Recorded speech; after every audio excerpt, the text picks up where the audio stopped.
We have now reached our final section with topic 7, life in Nazi Germany, with a focus on women, young, employment and minorities. So if you remember rightly, under a Weimar government, women had more liberal attitudes. They could go out drinking and smoking and have multiple boyfriends, and we had a fall in marriage and birth rates. This changes under a Nazi regime. In terms of gender roles, women were really encouraged to return to those traditional mother and wife roles. The Reich Women's leader, Gertrude Scholz-Klink, was employed to impose this policy on women. All other women's groups were banned and women were encouraged to join the German Women's Enterprise. Membership rises to 6 million because there is no other choice for them.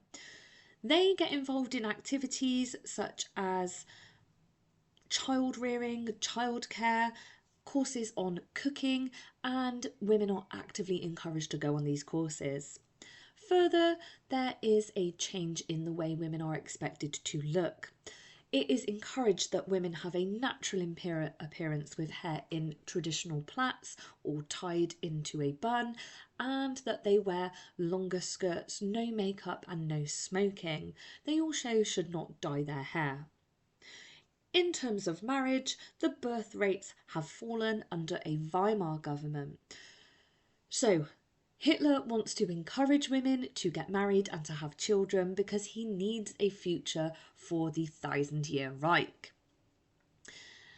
If there are fewer children, there are fewer workers, and Nazis really want to reverse this. So they make laws to encourage births and to encourage marriages.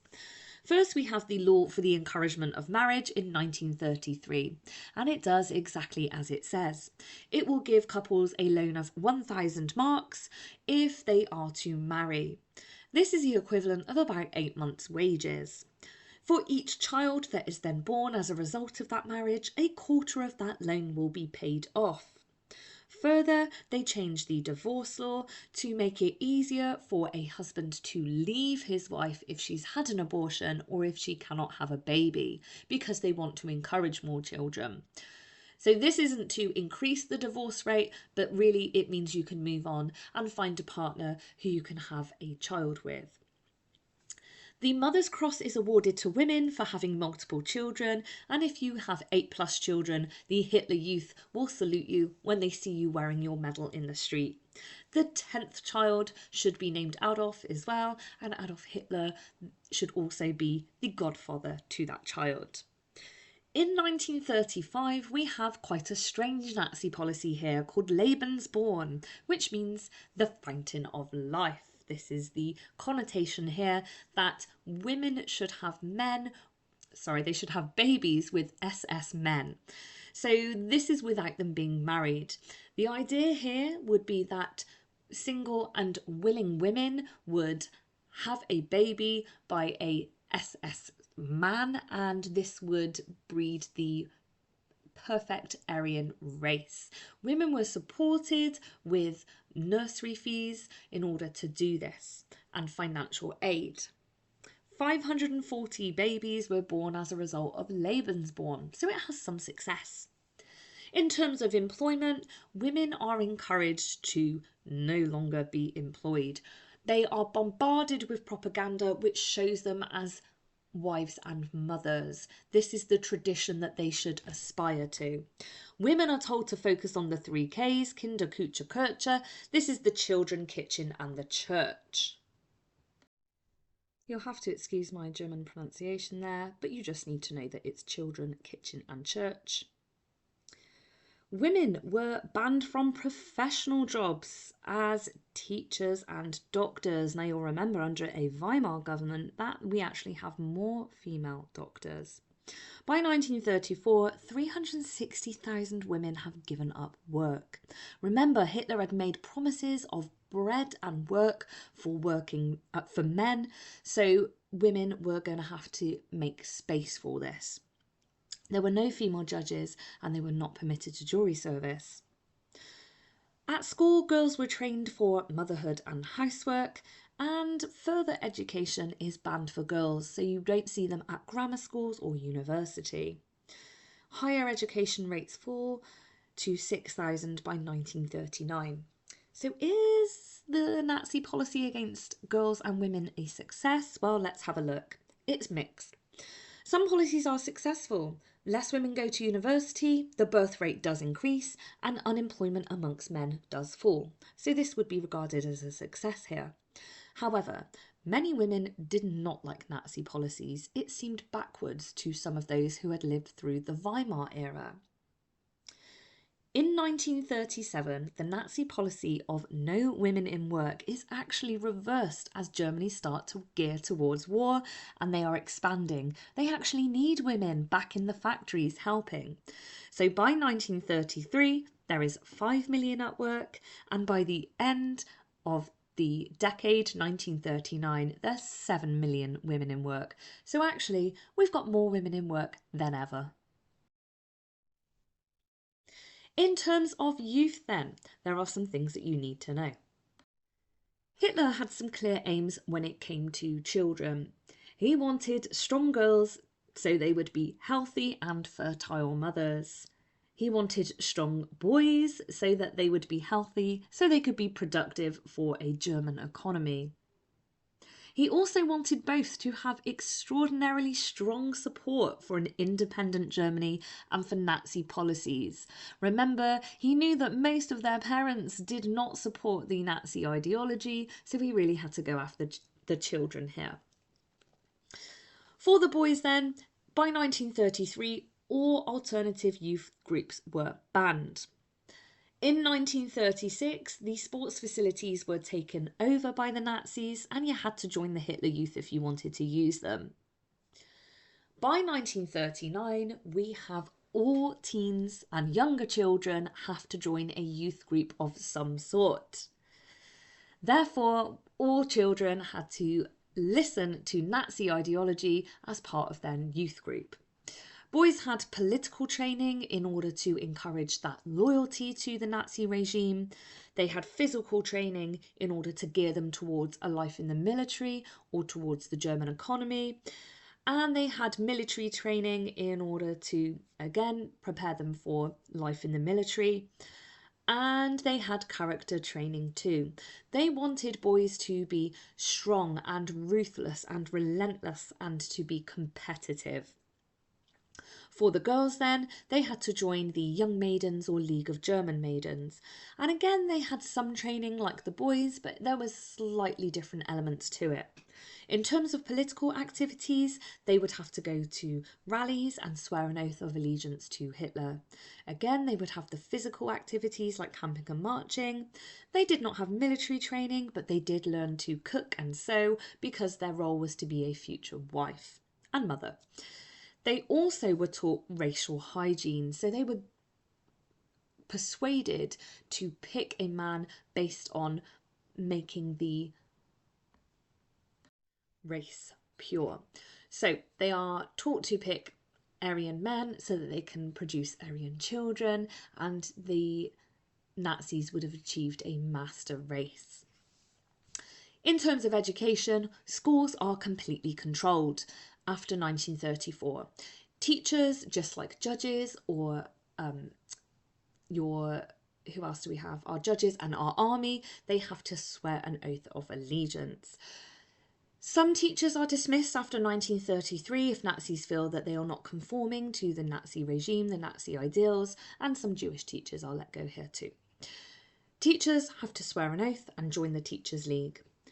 By 1939, 200,000 teachers have been trained in political education ran by the Nazis. This is so that they can embody those Nazi ideals and they can teach children these when they are in the classroom. Every day starts with a Nazi salute and it ends in the same way, and classrooms become Nazified with swastikas and logos, etc. The curriculum is controlled as well, so the subjects that are taught become Nazified. For example, maths questions will include Nazi ideology in them, and history is changed as well to show that the Germans are the victors or that they were cheated in World War One, and things like needlework and cookery become compulsory for girls. Employment sees some changes as well. The Nazis set up the RAD, or the National Labour Service. This provides work for the unemployed. Remember, Hitler had made that promise of bread and work. Well, here it is, but it's not quite the work that people were anticipating. It is things like repairing roads and planting trees and draining marshes, work that people don't necessarily want to do. It becomes compulsory for all men for 6 months after 1935, and they have large membership of 422,000 in 1935. No wonder it's compulsory. Do the workers like this? Absolutely not. It's unpopular, the work is very hard labour, it's not very exciting, and it's not very well paid. The men live in camps, so the conditions aren't great. They have to wear uniforms, so it has a military aspect to it. And there is poor food. So no, lots of people do not like this work. We also have the Autobahn project. This is a road building scheme, and it creates 7,000 miles worth of roads around Germany. The Nazis are spending huge amounts on these public works in order to create jobs. This money is going to run out soon. They're also building things like bridges and sports facilities, jobs which help the construction industry. Now, this does have a positive effect in that better roads and bridges connects Germany in a much better way, which makes travel more efficient, which is helpful for transport of industry. There also is a boost of German goods at home as a result of this new infrastructure, and this further creates more jobs. By 1935, 125,000 men are employed building these motorways. Let's have a look at this on the other side then. Well, this is a huge amount of government spending, and it simply cannot last long term.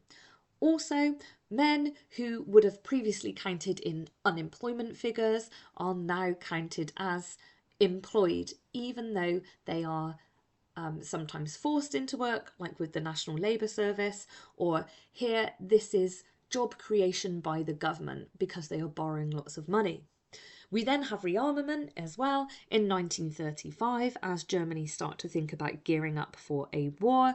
Military conscription is introduced. This is where you are forced to join the army for a period of time. This creates employment that previously would not have existed. By 1939, there's over 1 million men in the armed forces due to conscription. They are also spending huge amounts of money on military arms and equipment, and this creates more jobs. We also have 72,000 men employed in aircraft construction. Now, the downside to this is, if we're looking at unemployment figures, these jobs would not exist in peacetime. So these jobs have been created by the Nazis. So we have the problem here of invisible unemployment. Employment figures are manipulated by the Nazis to reflect lower figures. For example, women are normally pressured to give up work once they have married, and they are not counted in the figures. People in part-time work are counted as being in full-time work. Those in concentration camps do not count as being unemployed. And jobs like the SA and the SS and the Gestapo are jobs that have been created by the Nazis and wouldn't normally exist, so they have been manipulated. Now we're going to look at how far the lives of the workers improved in this era. Wages for some went up, but not all. So if you worked in armaments, your wages rose by about 20%, and this meant there was a little extra to spare for those luxury goods. So this is your high-skilled workers. Your lower skilled workers, like those that were working in the labour service, building roads and bridges, the price of goods rose by 20% as well, so they were not seeing the benefit of employment in the same way that the higher skilled workers were. It meant that they actually got less for their money. Jews found it much harder to get jobs as they were excluded from daily life and had a lower standard of living. Also, we know that women were encouraged to give up work, and the working week increases from 43 hours to 49 hours. This is because trade unions have been banned and there is nobody to counter these Nazi ideas. So people have to work longer for the same money. The DAF is also set up, which is the Labour Front.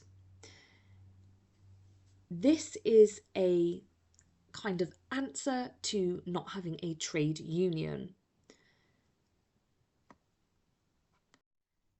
The DAF is responsible for setting the rights of workers and setting pay, setting the working week.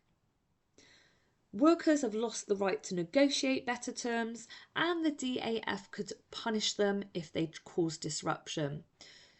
So actually, for many of our lower skilled workers, there is no way to challenge the Nazi regime and life is not necessarily better for them. It controls the workers because it's not about individual happiness, it's about what's good for a greater Germany. However, they did not want their people becoming unhappy and turning against them, so they had various branches of the DAF to try and keep support. So let's have a look at some of those now. Firstly, we've got the KDF. They are known as Strength Through Joy, and they are set up to counter any upset feeling because of the lack of trade union. They provide leisure activities for workers, and they were accessible to some, not to all. So things like the holidays and the cruises, the big sports events, you could pay a little and it would be subsidised by the Nazis and you and your family could go and have a great time. Now, these weren't accessible to all workers. There were also things like theatre shows as well, days out, that were a little bit more affordable. But it was to show German workers that if they worked hard and made some sacrifices, they could lead a happy life. A further branch was the Volkswagen scheme. This was a scheme that if people saved 5 marks per week from their wages, they could have an affordable family car. The money that was collected from this scheme set up the factory. However, not one single person received their Volkswagen Beetle because factories switched to war production in 1938. So the German people were cheated out of their money and never saw a car. Our next branch is the SDA, known as Beauty Through Labour. This encouraged workers to improve their own facilities. So the idea here was that employers would get tax breaks if they updated their canteens and their shower rooms and their bathrooms. However, the negative to this scheme is that it was to be completed by the workers themselves in their own time on a voluntary basis. So they would have to stay later after work and they would not be paid for this. Nazis claimed, though, that this was taken up by multiple businesses. 34,000 companies improved their facilities through this scheme.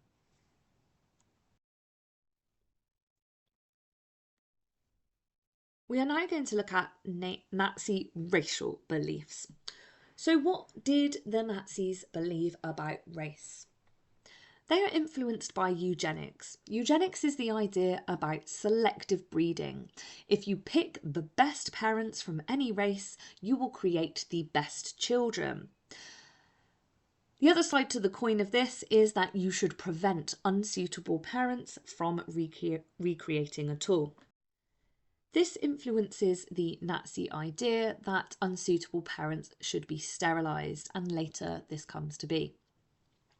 Their next idea is racial hygiene, and this is only picking the Aryan parents as they are the master race. So it's not looking at all races and picking the best, it is looking at one race, so you can achieve the master race.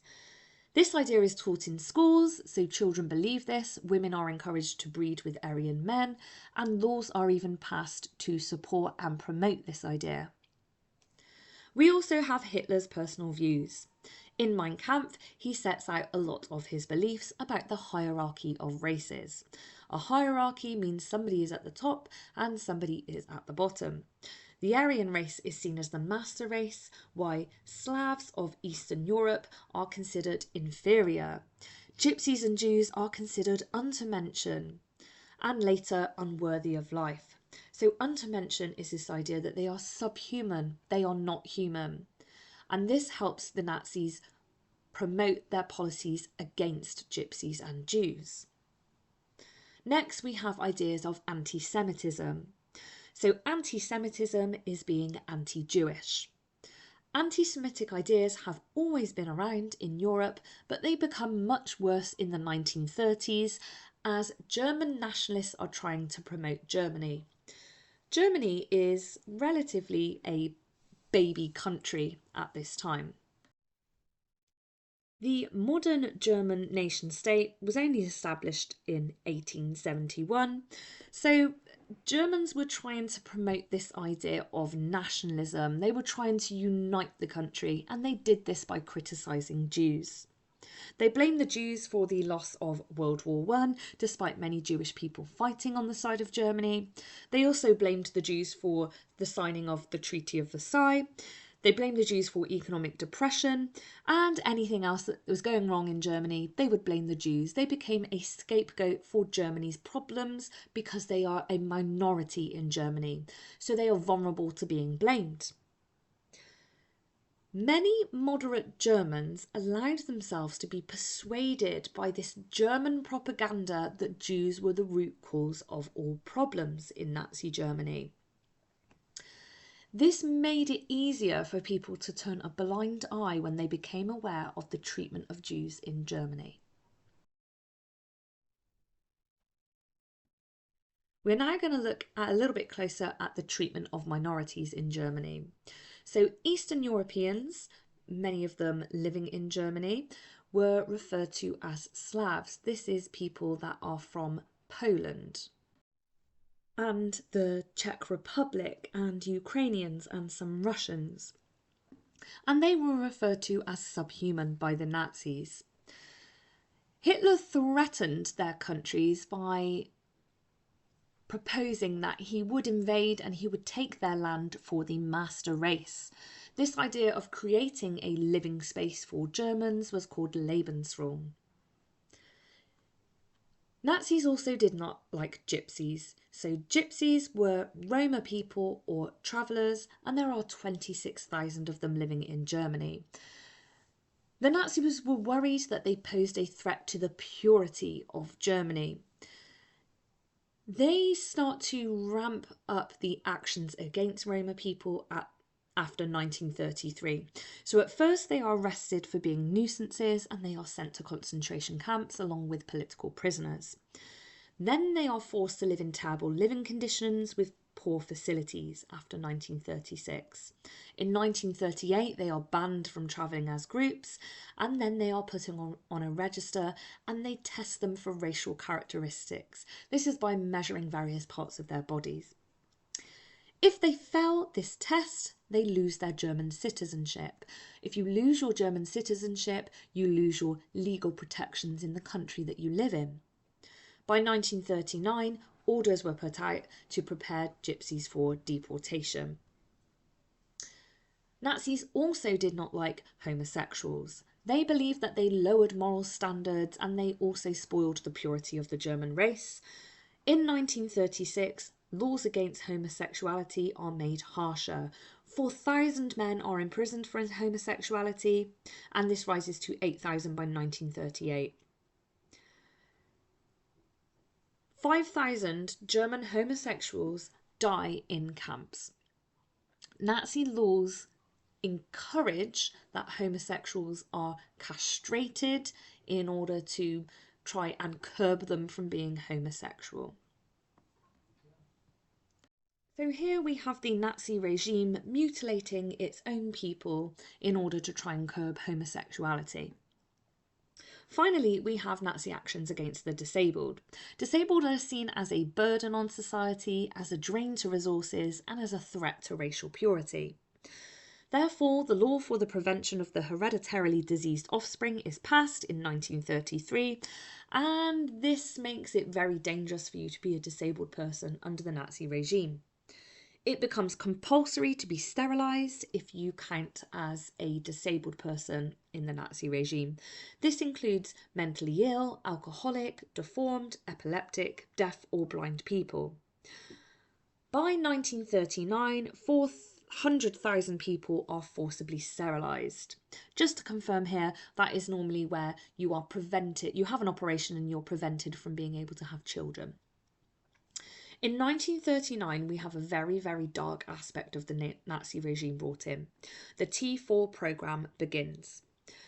Babies that are born with severe mental or physical disabilities would be killed, and this would be via starvation, they simply would not be fed, or by lethal overdose, in which doctors would sign off the paperwork and inject a child.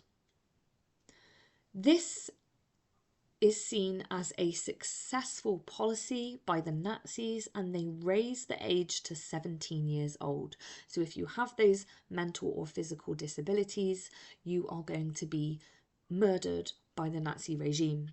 5,000 children with disabilities are murdered in this way.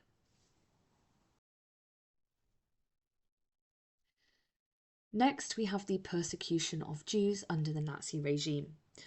Now, Jews truly are a minority in Germany. They make up less than 1% of the population. However, the Nazi press would have you believe otherwise. The propaganda against Nazis made people believe that they are a true threat, and it makes them support the Nazi regime. They are promoted as being vermin and evil. In 1933, the Nazi Party announces an official boycott of all Jewish businesses. A boycott is where you don't go and use the services or buy from that shop. They also promote this against Jewish lawyers and doctors. The SA paint Jewish stars outside shop doors and stand outside with banners to discourage people and harass them away from using these Jewish businesses. So straight away we can see they are trying to cause a divide within the community. In 1934, they are further trying to separate Jewish people from daily life by banning them from swimming pools and from parks.